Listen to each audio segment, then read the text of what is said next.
buenas tardes, señoras y señores. Bienvenidos al atardecer de este martes, día 25 de junio de 2024. Si nada se tuerce, faltan 29 minutos para que en Bruselas la vicepresidenta de la Comisión Europea, Vera Jourova, acredite un acuerdo, un pacto que se lleva haciendo esperar 2000 días, que entre el Partido Popular y el PSOE para renovar el Consejo General del Poder Judicial, de eso que tantas veces nos han oído hablar a los medios de comunicación.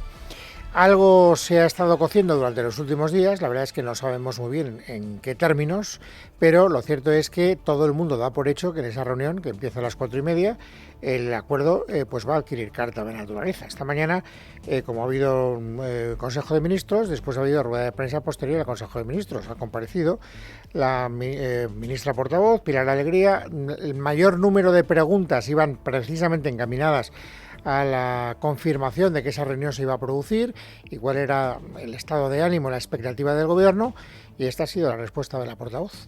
Nuestro deseo es que haya un acuerdo que permita desbloquear la renovación del Consejo General del Poder Judicial. Saben que ha habido contactos, que ha habido avances con el Partido Popular, pero acaban de conocer ustedes esta información. Asistimos a esa reunión esta misma tarde con la mejor disposición y, desde luego, deseando que después de más de 2000 días haya por fin un acuerdo que nos permita desbloquear la renovación del Consejo General del Poder Judicial. Además, saben también ustedes que a partir de las 5:30 habrá una comparecencia, en este caso del ministro Bolaños, y él le podrá dar cuenta en primera persona de lo abordado en ese encuentro y en esa reunión. Bueno, yo doy por hecho que si está convocada una rueda de prensa de Bolaños a las 5:30 es porque todo el mundo da por hecho que finalmente ese acuerdo se va a suscribir. Sería, en fin, muy duro que se hicieran sonar las campanas, que se anunciara esta reunión como la reunión definitiva para que al final esto acabara en fracaso. Pero eso no quiere decir que no pueda fracasar, ¿eh? Ha habido otras veces, otras ocasiones en las que parecía que ese acuerdo se podía rozar con la llama de los dedos y al final ese acuerdo se ha malogrado.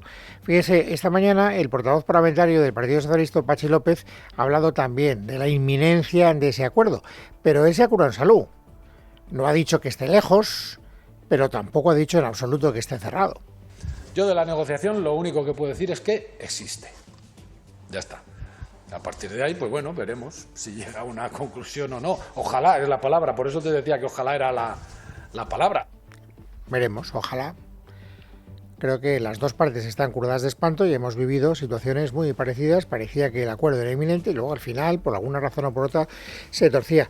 A mí me parece muy interesante que tanto Patxi López como la ministra portavoz hayan reconocido que esas negociaciones estaban en marcha, ya lo sabíamos porque se había producido alguna filtración, y que ha habido avances. Le escuchábamos decir a Pilar Alegría hace un instante.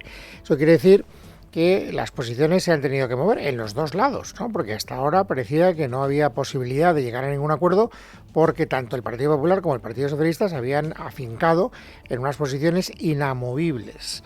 Hoy el portavoz parlamentario del Partido Popular, Miguel Tellado, ha dado a entender que para que el acuerdo se suscriba, es decir, para que no acabe en fiasco la reunión de esta tarde a las 4:30, el Partido Socialista tiene que dar algún paso y convertir ese acuerdo en un buen acuerdo. Y creo que hay que reconocer que en estos momentos es bueno que el Partido Socialista se aleje de chantajes y ultimátums como los que lanzaba la semana pasada, porque eso desde luego no ayuda en nada, ¿no? Mira, el acuerdo, si es que se produce, será beneficioso para España. Que nadie crea que el Partido Popular puede colaborar en un acuerdo que no lo sea. El acuerdo o será bueno o no habrá acuerdo. Claro, aquí lo difícil es saber qué entiende el Partido Popular por un acuerdo bueno. El acuerdo o será bueno o no habrá acuerdo. Ha habido avances, nos decía Pilar Alegría. Es decir, podemos deducir, pero no dejamos de utilizar la imaginación como un órgano de alcanzar la verdad, o sea que es un poco absurda, pero bueno, podemos deducir que el Partido Popular ha sido capaz de arrancar del Gobierno algún compromiso que hasta ahora el Gobierno no había querido dar. ¿En qué dirección? Pues también hay que imaginar, hay que suponer, porque información, digamos, contrastada no tenemos.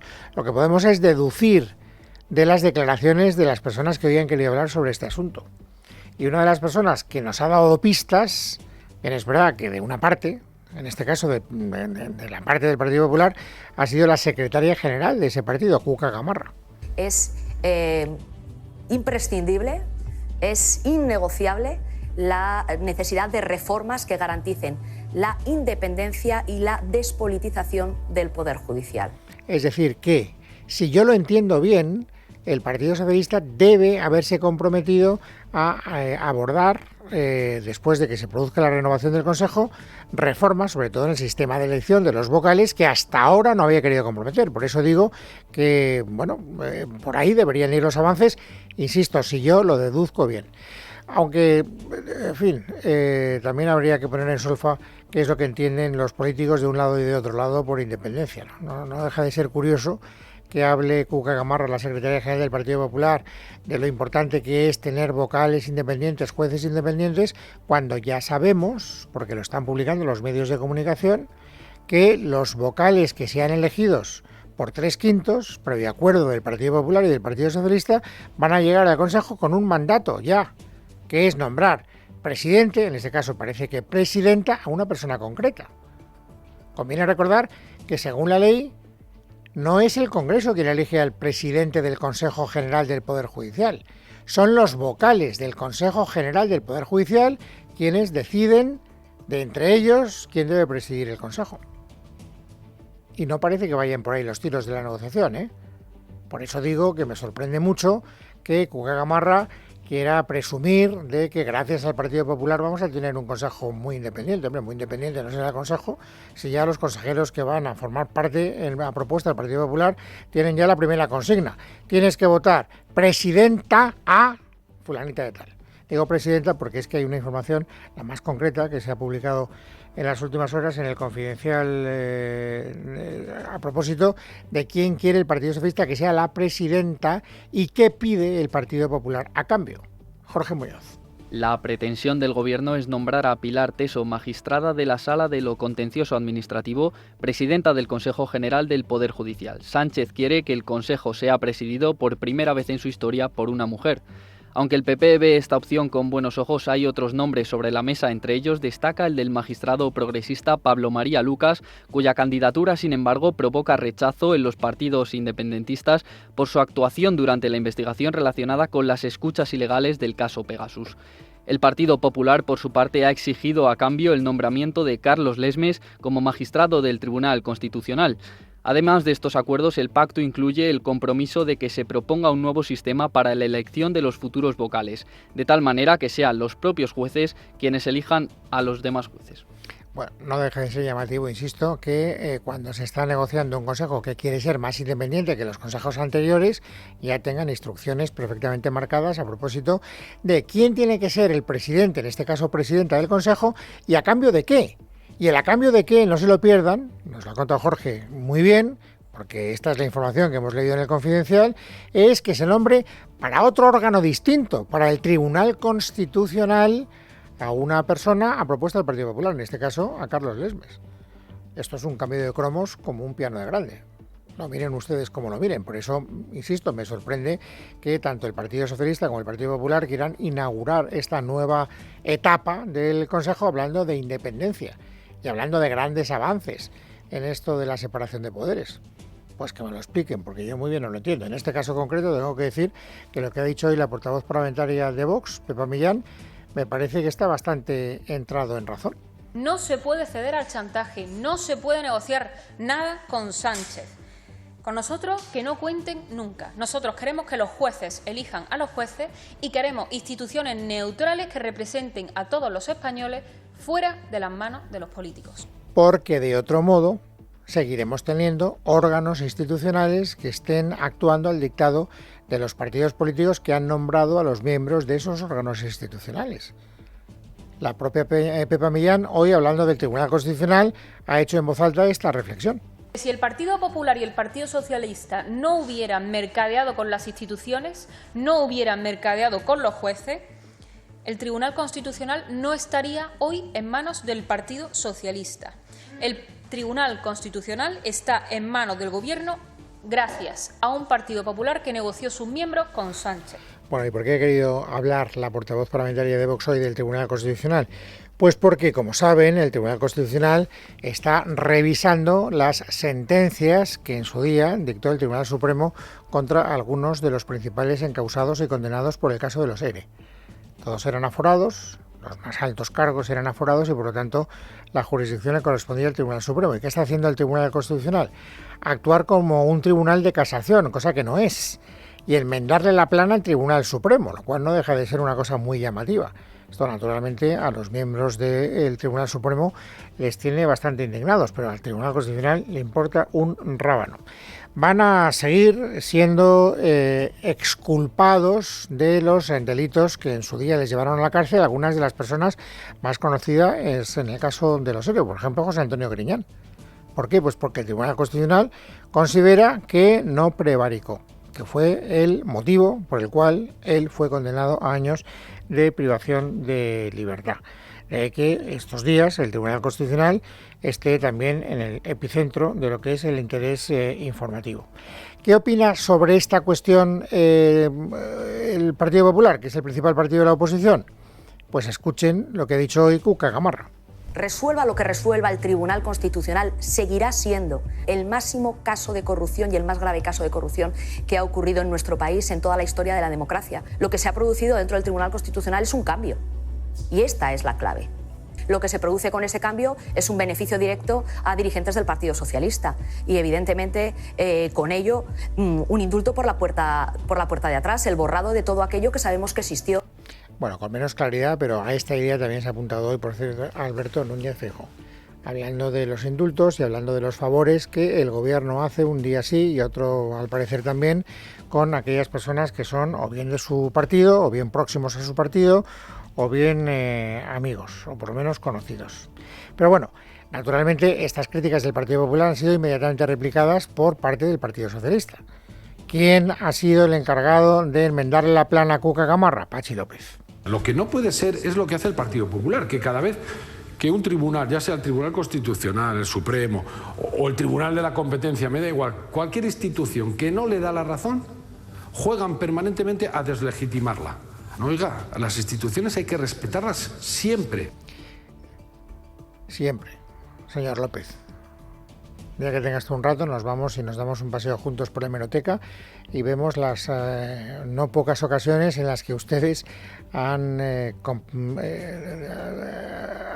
producido un comportamiento, una conducta muy parecida a la que usted está ahora criticando en boca de la señora Gamarra. Pero bueno, cambiemos el tercio, porque también les tengo que contar alguna novedad, si es que podemos calificarla como tal, en la negociación para encontrar un presidente de la Generalitat de Cataluña. Saben que mañana se tendría que haber celebrado un pleno, no se va a celebrar porque no hay ningún candidato y que por lo tanto a partir de mañana empezará a funcionar el reloj que marque la cuenta atrás hasta que se tengan que repetir otra vez, si no hay un acuerdo antes, las elecciones en Cataluña. Hoy Jordi Turull, que es uno de los máximos representantes de Junts per Catalunya, ha hablado en Catalunya Radio, y no es que nos haya dado novedades, pero por lo menos nos ha permitido saber cuál es el estado de la cuestión. El estado de la cuestión es el que conocíamos. Nada se ha movido. Por lo tanto, no hay ningún indicio que nos permita pensar que no vamos a repetir las elecciones en Cataluña. Turull, lo que ha dicho, para empezar, en esas declaraciones periodísticas, es que ellos quieren llegar a un acuerdo con Esquerra Republicana de Cataluña. Y que si alcanzan ese acuerdo, entonces será Illa, Salvador Illa, quien decida si respeta el acuerdo y por lo tanto se retira o se encampana y nos aboca nuevamente a la repetición electoral. Junts per Catalunya no vol anar a eleccions. Junts per Catalunya no quiere ir a elecciones y no quiere que ella sea el presidente de la Generalidad. La decisión de si se van a nuevas elecciones, si hay bloqueo o no, será de Salvador Illa. Si conseguimos ese acuerdo, insisto, si conseguimos ese acuerdo con Esquerra, que todavía no existe, será más de Salvador Illa. Salvador Illa que no pas nosaltres. Bueno, ¿y qué diría Salvador Illa si ese acuerdo finalmente se alcanza? Aunque ya nos ha dicho que todavía no se ha alcanzado. Pues ya lo ha dicho ella varias veces, ella no tiene ninguna intención, ninguna, de votar a un candidato que no sea el mismo, porque él es el que tuvo más votos y el que considera que tiene todo el derecho democrático del mundo a ser presidente de la Generalitat. Lo ha dicho ella muchas veces, lo ha dicho Pedro Sánchez muchas veces, lo han dicho todos los ministros y todos los altos dirigentes del Partido Socialista muchas veces, y hoy, sin ir más lejos, lo ha vuelto a repetir Patxi López. Ya sé que algunos todavía mantienen eso de que Puigdemont puede tener alguna posibilidad. No, esa candidatura es inviable. O Salvador Illa, o bloqueo y elecciones. Pues elecciones. Sí, las cosas no se mueven, ¿eh? Hay 2 meses de plazo todavía para que cambien, pero tal y como está la situación a día de hoy, parece que elecciones. Y luego hay también un aspecto directamente vinculado a este que me parece que es interesante desde el punto de vista informativo y que también ha permitido alguna reflexión en voz alta por parte del señor Turull en Catalunya Radio. Él ha dejado muy claro que naturalmente ellos quieren una financiación singular. Bueno, quieren la autonomía fiscal para Cataluña, la recaudación del 100% de los impuestos. Pero ojo, y esto es interesante, no lo vinculan al nombramiento de Illa. Ellos quieren esa financiación a cambio de apoyar los presupuestos generales de Estado de Sánchez si es que Sánchez quiere presupuestos. Y esto cambia de alguna manera el paradigma político que hasta ahora conocíamos. Escúchenle. De si el señor Pedro Sánchez vol tenir pressupostos si el señor Pedro o no. Sánchez quiere tener presupuestos o no, es un contexto en el que nosotros podemos tener una fuerza tremenda para negociar esta propuesta de financiación, llamémosla singular, llamémosla como queramos, todos sabemos lo que queremos decir. Que lo que quiere decir es que nosotros tengamos la soberanía plena en materia fiscal en Cataluña y se acabe este expolio y poco a poco podamos recaudar todos nuestros impuestos. I a més, puguem recaptar i gestionar tots els nostres impostos, ¿no? Bueno, pues es interesante. ¿Por qué digo que cambia hasta cierto punto el paradigma que conocíamos hasta ahora? Porque pensábamos muchos, y yo tampoco crean ustedes que he dejado de pensarlo, que hasta que no haya un gobierno en Cataluña, hasta que no se resuelva, digamos, cuál tiene que ser el pago del gobierno para que Salvador Illa pueda ser presidente de la Generalitat, no podríamos hablar de los impuestos, perdón, de los presupuestos. Y sin embargo, Turull dice, no, son negociaciones distintas. A cambio de los presupuestos nosotros ya sabemos lo que vamos a pedir. Y de alguna forma, fíjense, hoy María Jesús Montero, que ha estado presente en la rueda de prensa posterior al Consejo de Ministros, también se ha movido en esa idea. Escúchenla. El Gobierno está trabajando ya en la elaboración del anteproyecto de presupuesto para 2025. Estaremos en condiciones de presentarlo, como siempre, para que sean aprobados antes del 31 de diciembre de este año. Los grupos políticos han transmitido que son independientes ambas cuestiones, que una cosa es la investidura del presidente de la Generalitat y otra cuestión distinta es la propia negociación y la elaboración presupuestaria.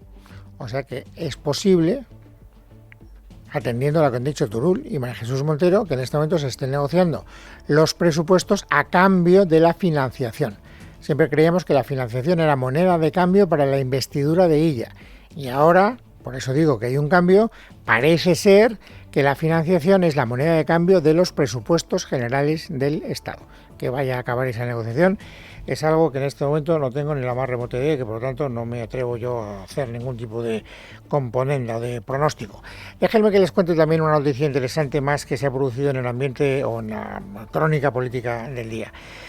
Francina Armengol, la presidenta del Congreso de los Diputados, saben ustedes que tiene mando en plaza en el Partido Socialista en Baleares. Y en Baleares hace unos días se produjo una escena no precisamente edificante cuando el presidente del Parlamento Autonómico, Gabriel Lesén, rompió unas fotografías de unas víctimas del franquismo que habían esgrimido miembros del Partido Socialista, entre otras la vicepresidenta de la Cámara. Como consecuencia de aquello se organizó la Mundial. Y hoy Armengol ha tenido una idea, que es brindarle al Partido Popular el apoyo necesario, el que sea necesario, para que Gabriel Lesén de Vox deje de ser presidente de la Cámara Autonómica. Estamos dispuestos a ceder los votos de los necesarios diputados y diputadas socialistas en el Grupo Popular con tal de que una persona de su grupo pueda devolver la dignidad democrática en el Parlamento y por lo tanto que el señor Lesén haga efectiva su dimisión de forma inmediata. Bueno, el Partido Popular no ha tardado en reaccionar, no parece que vaya a acogerse a esta propuesta, entre otras razones, porque ya saben ustedes que el Partido Popular gobierna con el apoyo de Vox. Si perdiera el apoyo de Vox, naturalmente quedaría inmediatamente en minoría parlamentaria y el gobierno balear difícilmente podría sacar ninguna iniciativa adelante. Bueno, eso, junto con el hecho de que haya sido Francina Armengol la encargada de hacer la propuesta, es lo que ha llevado a Miguel Tellado, al portavoz parlamentario del Partido Popular, a, responder de este modo. La ocurrencia de la señora Armengol ciertamente es un poco de chiste, ¿no?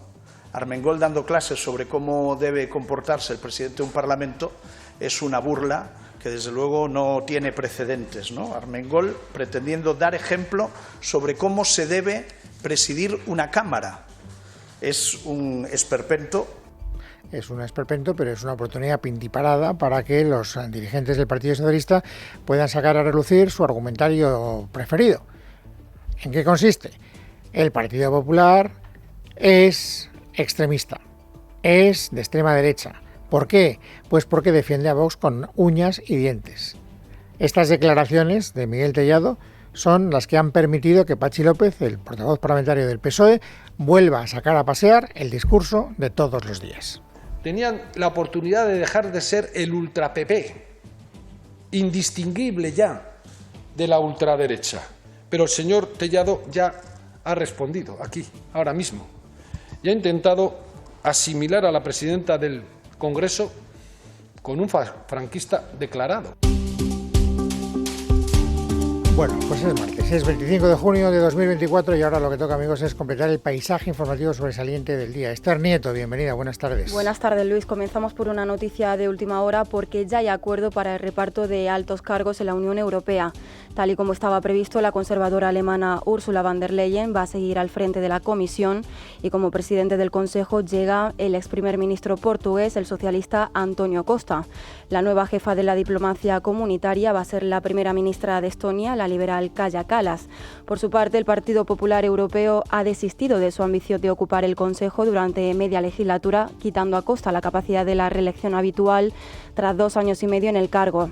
Aún así, todavía este pacto entre los 3 partidos de la mayoría proeuropea parlamentaria debe ahora ser refrendado en la cumbre de jefes de Estado y de Gobierno que se celebra el jueves y viernes de esta semana en Bruselas. Y hoy finaliza el viaje del rey Felipe VI a los países bálticos en Letonia, después de visitar y reunirse estos últimos días con las autoridades de Estonia y Lituania. La gira finaliza con la incorporación en el último momento de la ministra de Defensa Margarita Robles, quien a esta hora acompaña a Felipe en la base de la OTAN en Adazi. Sin embargo, lo más comentado estos 3 últimos días ha sido la ausencia de ministros con Felipe VI, algo inédito en un viaje oficial de esta envergadura. Ni el titular de Exteriores, José Manuel Álvarez, ni la de Defensa, Margarita Robles, han estado estos días con el rey durante su visita oficial. Tampoco ninguno de los otros 22 ministros que componen el Consejo de Ministros. Unas acusaciones que hacían desde la oposición y por lo que precisamente le han preguntado a la ministra portavoz Pilar Alegría, que se ha excusado de esta forma. Su Majestad el Rey iba a ser acompañado por un secretario de Estado, concretamente por el GEMAZ, pero desafortunadamente en los últimos momentos, antes de emprender el viaje, tuvo una indisposición que le imposibilitó de todas poder acompañar al monarca en este viaje y por eso ahora mismo está acompañando por la propia ministra de Defensa. Incluso la semana que viene tiene un viaje a algún país latinoamericano y evidentemente será acompañado en este caso por el ministro Álvarez. Y el Tribunal Superior de Justicia de Cataluña ha acordado hoy aplicar por primera vez la amnistía a algunos condenados por el procés, entre ellos al exconsejero de Interior Miquel Buch y al exescolta del expresidente catalán Carles Puigdemont, Lluís Escolà. El TSJC ha aplicado la medida de gracia al dirigente de Junts, que había sido condenado a 4 años y medio de cárcel y 20 de inhabilitación por un delito de malversación. El agente Lluís Escolà, condenado a otros 4 años de cárcel, también ha sido amnistiado. Se trata así de los 2 primeros amnistiados por delitos relacionados con el procés desde que la ley entró en vigor el pasado 11 de junio. Y este martes el Consejo de Ministros ha aprobado una prórroga del llamado escudo social frente a los efectos de las guerras en Ucrania y Gaza, que contiene una novedad, la rebaja al 0% del IVA del aceite de oliva, que desde el 1 de julio se sumará a los alimentos de primera necesidad. Sin embargo, el tiempo de esta rebaja será limitado porque desde el 1 de octubre al 31 de diciembre el Real Decreto ya prevé que los citados alimentos básicos recuperen un IVA del 2%, coincidiendo con que la previsión de la inflación de los alimentos durante el último trimestre se va a moderar a la baja. Así lo ha afirmado la vicepresidenta primera y ministra de Hacienda, María Jesús Montero. Lo más significativo de este producto es que a partir de ahora va a formar parte el aceite de oliva de la cesta de productos y alimentos básicos y por tanto tendrá siempre un tipo súper reducido. El tipo súper reducido en España es del 4%. Esto significa que cuando los tipos vuelvan a la normalidad del IVA será el 4% en vez del 10% que venía soportando durante todo este periodo anterior. También el Gobierno ha aprobado la subida salarial del 2% para este año a los empleados públicos, que se aplicará con carácter retroactivo desde el 1 de enero, como ya adelantaron los sindicatos el pasado viernes. Así lo ha señalado la vicepresidenta primera y ministra de Hacienda, María Jesús Montero, en la rueda de prensa posterior al Consejo de Ministros, que ha señalado también que la medida se incluye en el nuevo decreto frente a la crisis de precios provocada por la guerra de Ucrania. Se recoge la revalorización salarial del 2% en 2024, que será efectiva con carácter retroactivo desde el 1 de enero de este mismo año. Un incremento que podrá sumar un 0,5% adicional en función de la evolución de la inflación, una cuenta que corresponderá al mes de enero del próximo año, aunque referido a este ejercicio. En economía también el Instituto Nacional de Estadística ha revisado una décima al alza el crecimiento de la economía española en el primer trimestre de 2024 hasta el 0,8%, lo que supone una décima más que en el último periodo del año anterior. Además, en comparación con el mismo trimestre del año pasado, el Producto Interior Bruto aumentó un 2,5%, 4 décimas más que en el periodo precedente, un crecimiento que ha celebrado el ministro de Economía, Carlos Cuerpo. Seguimos con la racha de buenas noticias económicas. El Instituto Nacional de Estadística ha revisado al alza el crecimiento del PIB en el primer trimestre, hasta el 0,8%. Es el mayor avance trimestral desde hace casi 2 años, reflejando el dinamismo de nuestra economía en este inicio de 2024. En definitiva, la economía española sigue creciendo a mayor ritmo que las principales economías europeas, creando más empleo y de mayor calidad, mejorando el poder adquisitivo de las familias, impulsando las inversiones productivas y reforzando la competitividad de nuestras empresas. Y hoy se ha abierto un nuevo frente entre el Gobierno central y el de la Comunidad de Madrid a cuenta de la reforma de las leyes trans y LGTBI que el Ejecutivo de la presidenta madrileña Isabel Díaz Ayuso aprobó el pasado mes de diciembre. Hoy el Consejo de Ministros ha acordado interponer ante el Tribunal Constitucional 2 recursos de inconstitucionalidad contra esa reforma, al considerar que no han sido leyes que mejoren o amplíen los derechos de estos colectivos. Así lo ha anunciado la ministra de Igualdad, Ana Redondo, quien además ha asegurado que la normativa madrileña es regresiva.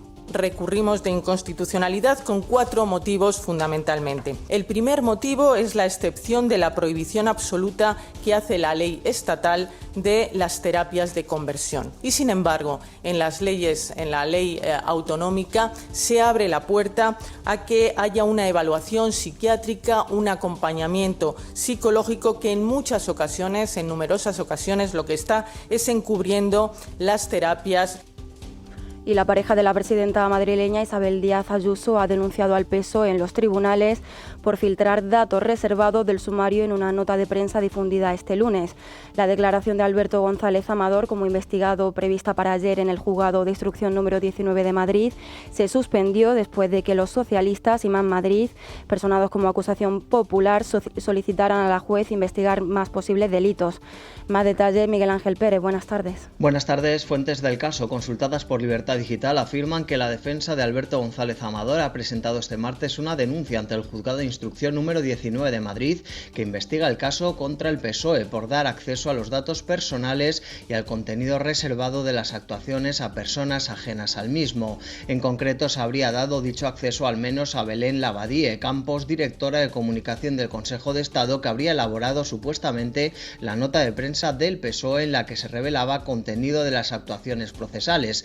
En dicha nota, dicen, se habría entremezclado presuntamente información falsa con información reservada del proceso y datos del expediente tributario. Las mismas fuentes consultadas apuntan que estas conductas están sancionadas con multas de hasta 10.000 euros. También podrían conllevar el aumento de fianza para las acusaciones populares personadas o su expulsión directa del procedimiento. Respecto a la petición de última hora de ayer del PSOE de investigar a González Amador por más delitos, esta podría ser considerada una actuación incompatible con la buena fe procesal, con el único fin de alcanzar réditos mediáticos a costa del proceso y de las partes, y también podría acarrear otra sanción.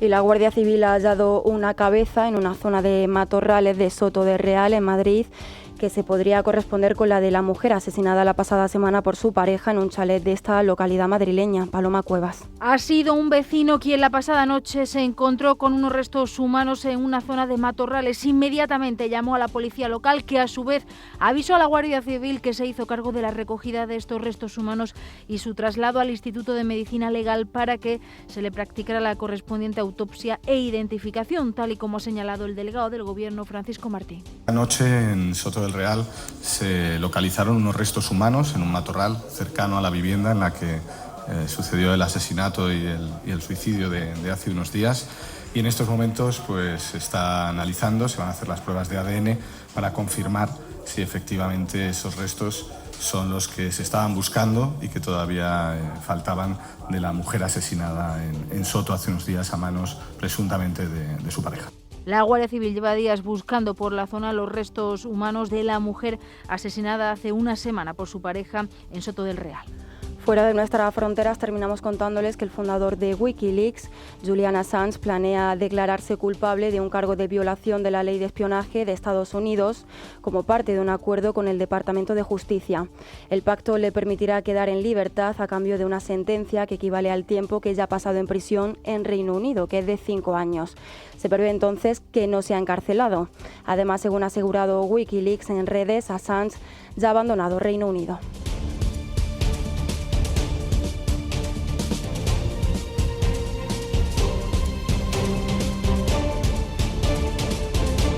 En casa de Herrero.